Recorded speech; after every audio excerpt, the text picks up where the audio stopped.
So hello guys, welcome to my video for today.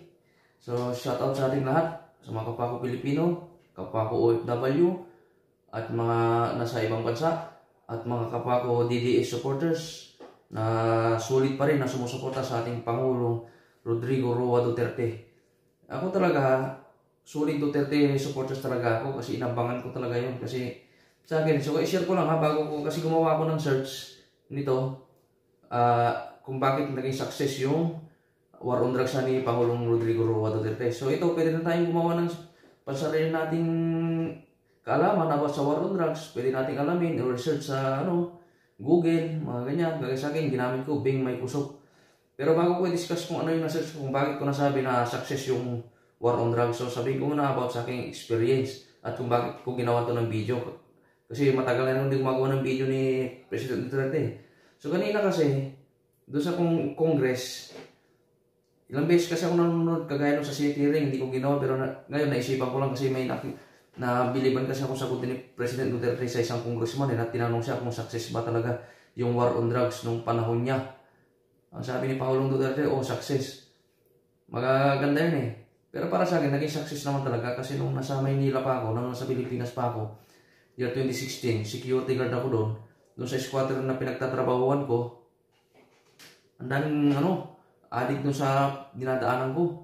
Pero nung umupo si President Duterte, wala pang isang linggo, ang linis na ng dinadaanan ko. Kahit umuwi pang madaling araw, makasalubong mo pulis. Hindi na Pero ito, umpisa ko na yung ito, pansariling survey ko lang to ha.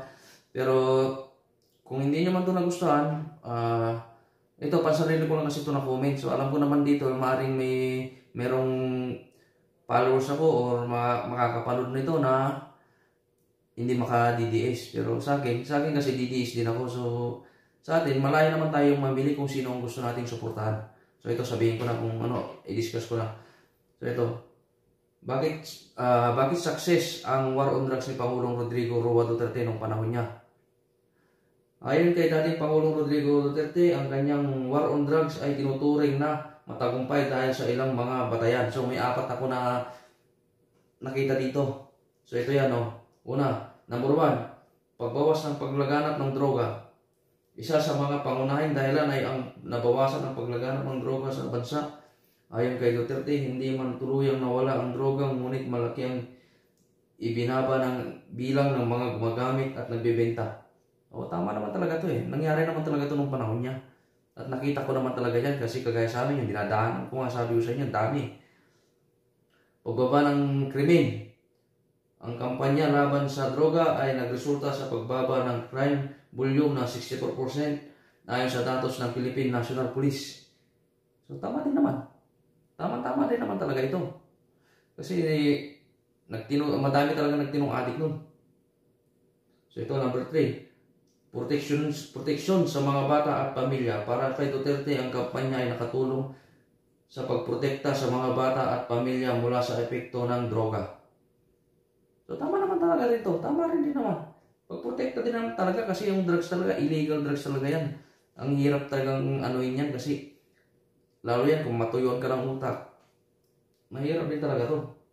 Kasi kagasabi nung gwardiya ko, daming mga adik, mga ang hirap sawayin, malakas ang loob eh. Kahit yung mga bata nagrarugby kung So ito, pag-aresto at pagkakulong ng mga, dandali mo na, number 4. Okay, number 4 ha.